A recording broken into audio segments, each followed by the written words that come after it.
আল্লাহর হাবিব বলেন, ও আমার দুনিয়ার উম্মাত, যদি জাহান্নামের আগুন তোমরা লিভাতে চাও, দুনিয়ার জমিনে তোমরা দুইটা কাজ করবা।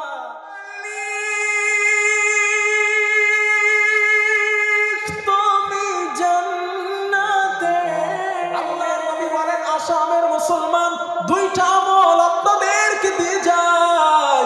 আল্লাহর নবী হাদিসে বলছেন, আমার উম্মাত, যদি তোমরা ওই জাহান্নামের আগুনকে লিভাতে চাও, জাহান্নামের শাস্তি থেকে বাঁচতে চাও, দুনিয়ার জমিনে তোমরা দুইটা কাজ করবা। আল্লাহর নবী বলেন, ইয়া আইয়ুহান নাস সুবুকু ফাইন লাম তাসতাতিউ ফাতাবাকু। আল্লাহর হাবিব বলেন, ও আমার দুনিয়ার উম্মাত, যদি জাহান্নামের আগুন তোমরা লিভাতে চাও, দুনিয়ার জমিনে তোমরা দুইটা কাজ করবা। এক নাম্বার কাজ, সম্ভব যদি হয়, ইসলামের জন্য, কোরআনের জন্য, দ্বীনের জন্য, আল্লাহর জন্য, রাসূলের জন্য জমিনে রক্ত ঢেলে দাও। তোমার শাহাদাতের রক্তের ফোঁটা আল্লাহর জাহান্নামের আগুন নিভিয়ে দেবে। এক নাম্বার কাজ, ইসলামের জন্য, কোরআনের জন্য রক্ত ঢালা। আল্লাহর নবী বলেন, শহীদের রক্তের ফোঁটা জাহান্নামের আগুন নিভিয়ে দেয়। ও আসামের মুসলমান, বর্তমান সময় শহীদ হওয়াটা হয়তো আপনাদের নজরে, আমার নজরে কঠিন কাজ, কারণ এখনো জিহাদের ময়দান শুরু হবার কল্পনা আমাদের থেকে অনেক দূরে। কিন্তু আল্লাহর নবী উম্মতদের জন্য দুই নাম্বার অপশন রেখেছেন। নবীজি বলেন, আমার উম্মত, শহীদ যদি আল্লাহর রাস্তায় না হতে পারো, দুই নাম্বার কাজটা তুমি করবা। গভীর রাত্রে মানুষগুলা যখন ঘুমিয়ে যায়, তাহাজ্জুদের রক্তে মানুষগুলা সবাই যখন ঘুমায়, অফিস আদালতের দরজা বন্ধ, কলকারখানার দরজা গুলা বন্ধ, গাড়ি ঘোড়া গুলা বন্ধ, ওই তাহাজ্জুদের সময় উঠে আল্লাহর কাছে দুটো হাত পেতে যাই নামাজে ওযু নামাজ পড়ে দুটো হাত উঁচা করে আল্লাহর কাছে কাঁদো। ও আরশের মালিক, জাহান্নামের আগুন বড় শক্ত, জাহান্নামের আগুন বড় কঠিন। আল্লাহ তোমার কাছে জাহান্নামের আযাবের ভয়ে মাপ চাই।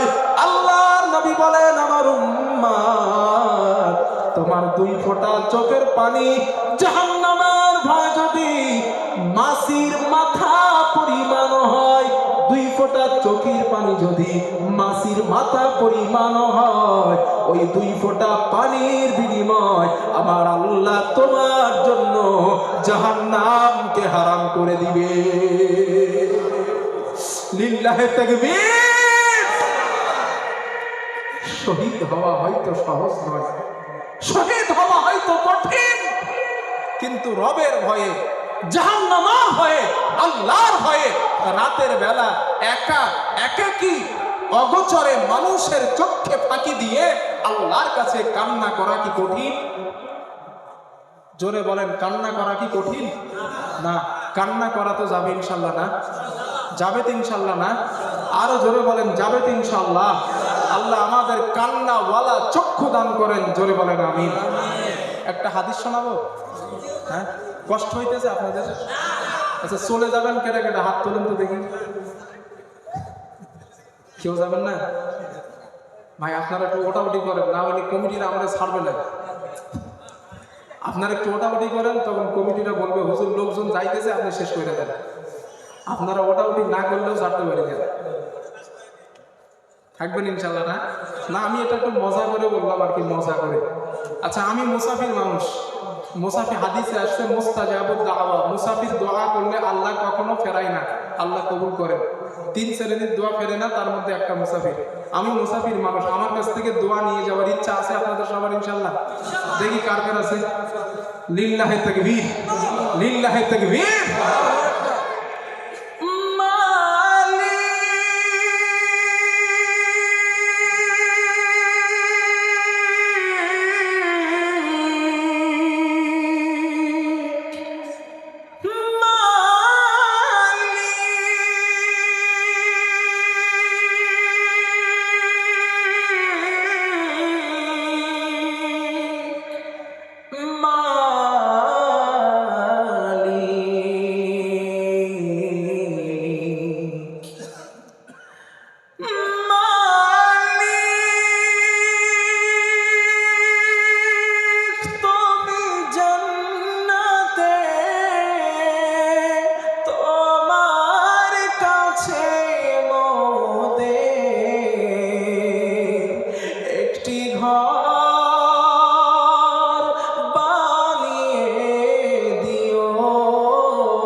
বলছিলাম এই হাদিসটা এবার বলি, খুব মন দিয়ে শোনেন আর এই হাদিসটা বাড়িতে গিয়ে আস্তে থেকে আমল করবেন ইনশাআল্লাহ। আল্লাহর নবী সাল্লাল্লাহু আলাইহি ওয়াসাল্লাম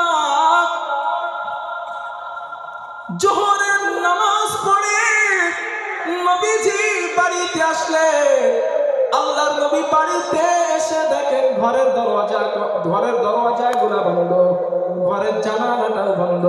আল্লাহর নবী ঘরের বাইরে থেকে আম্মা জানা আয়েশা সিদ্দিকা রাদিয়াল্লাহু তাআলা আনহাকে সালাম দিলেন। ঘর থেকে কোনো জবাব নাই। আল্লাহর নবী দুইবার আবার সালাম দিলেন, ঘরের ভিতর থেকে কোনো জবাব নাই। নবীজি তিনবার জবাব আওয়াজ করলে ঘরের ভিতর থেকে কোনো জবাব নাই। বিবির ঘরে অনুমতি ছাড়া প্রবেশ করা জায়েজ আছে, ঠিক তো?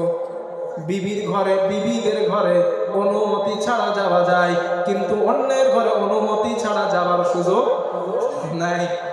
আল্লাহর নবী তিনবার অর্ডার করলেন, কিন্তু না কেন না, রাহমাতুল লিল আলামিন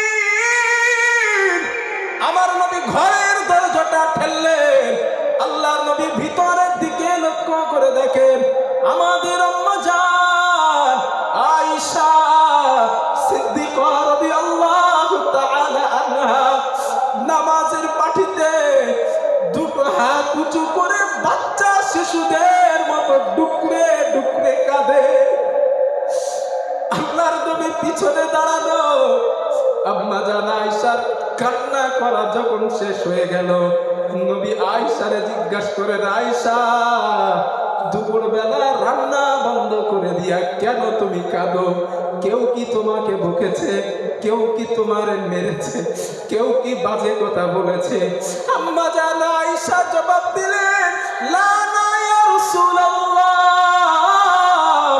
আল্লাহর নবী আমি আয়েশাকে কেউ মারে নাই, আমারে কেউ বকে নাই, আমাকে কেউ কটু কথা বলে নাই। নবী বলেন, আয়েশা কেন কাঁদো? আম্মা জান আয়েশা বলেন, ইয়া রাসূলুল্লাহ আমি রান্না করছিলাম, রান্না করতে করতে উনানের এক টুকরা আগুন আমি আয়েশার হাতের উপরে পড়ে যায়। ইয়া রাসূলুল্লাহ ও নবী আপনি আমাকে বলেছিলেন আয়েশা এই দুনিয়ার আগুনের থেকে জাহান্নামের আগুনের তাপ 70 গুণে বেশি। হুজুর যখন আগুনের টুকরা আমি আয়েশার হাতের উপরে পড়ে গেল, ওই জাহান্নামের কথা আমার মনে পড়ল। আমি আয়েশা চিন্তা করলাম, আল্লাহ যদি আমার কোন অপরাধের কারণে জাহান্নামী আমারে বানায়, জাহান্নামী যদি আমারে বানায়, আমি আয়েশা কেমনে সহ্য করব? একজন নবীর স্ত্রী উম্মাহাতুল মুমিনিন, তার অবস্থা হলো এমন, উনারের এক টুকরা আগুন হাতে পড়ে যাওয়ার কারণে জাহান্নামের ভয়ে কাঁদে। হুজুর আল্লাহ যদি আমার কোনো কারণ বশত জাহান্নামে দেন, আমি আয়েশা কেমনে জাহান্নামের আগুন সইব? এই জন্য হুজুর রান্নাটা বন্ধ করে দিয়া আল্লাহর কাছে জাহান্নামের ভয়ে কান্না করছি। আল্লাহর নবী আয়েশার গালের মধ্যে হাত দিলেন, হাত দিয়ে বললেন, হুমায়রা টেনশন করো না, কান্না করো না, তোমার এই কান্না যদি জাহান্নামের ভয়ে হয়ে যায়, তোমার 2 ফোঁটা চোখের পানি যদি জাহান্নামের ভয়ে হয়ে যায়, আমি রাহমাতুল লিল আলামিন বলছি এই 2 ফোঁটা চোখের পানির বিনিময় আল্লাহ তোমার জন্য জাহান্নামকে হারাম করে দিবে। আসামের মুসলমান জাহান্নামের ভয়ে কাঁদুন, জাহান্নামের ভয়ে রাতের বেলা বাড়ি বাড়িতে গিয়ে চোখের পানি ফেলে ফেলে কাঁদেন, কারণ একবার যদি জাহান্নাম ঘোষণা আপনার জন্য হয়ে যায়, জাহান্নামের শাস্তি 1 সেকেন্ডও সহ্য করতে পারবেন না। এই জন্য আজ এই কোরআনের মাহফিল থেকে সিদ্ধান্ত নিয়ে নেন, জীবনে যা অন্যায় করেছি আজ আর অন্যায় করব না। আল্লাহর কাছে এখান থেকে তওবা করে আমরা বাড়িতে ফিরে যাব, তওবা করব। আল্লাহ, জীবনে যা অন্যায় করেছি আর এই অন্যায় কোনোদিন করব না, তুমি আমাদেরকে মাফ করে দাও, তুমি আমাদের জাহান্নামে দিও না। জাহান্নামের আযাব আমরা সহ্য করতে পারবো না। এই জাহান্নাম থেকে বাঁচার জন্য, জাহান্নাম থেকে ওই জান্নাতে যাবার জন্য আমি আপনাদের আর একটা সহজ রাস্তা বলে দেই। সহজ রাস্তার কথা আর একটা আমি আপনাদেরকে বলে দেই। আল্লাহ তাআলা কোরআনে বলেছেন, ইন্নাল্লাহ হাশতারা মিনাল মুমিনিনা আনফুসাহুম ওয়া আমওয়ালাহুম বিআন্না লাহুমুল জান্নাহ। আল্লাহ বলেন, ঈমানদার ও আমার মুত্তাকিন, আমি তোমার আল্লাহ তোমার জীবন এবং তোমার অর্থ সম্পদ আমি আল্লাহ নিজে কিনে নিয়েছি। আমি আল্লাহর ওয়াদা, বিআন্না লাহুমুল জান্নাহ, আমি আল্লাহ তোমার জান্নাত দেব যদি জীবনটা আমি আল্লাহর রাস্তায় দিতে পারো।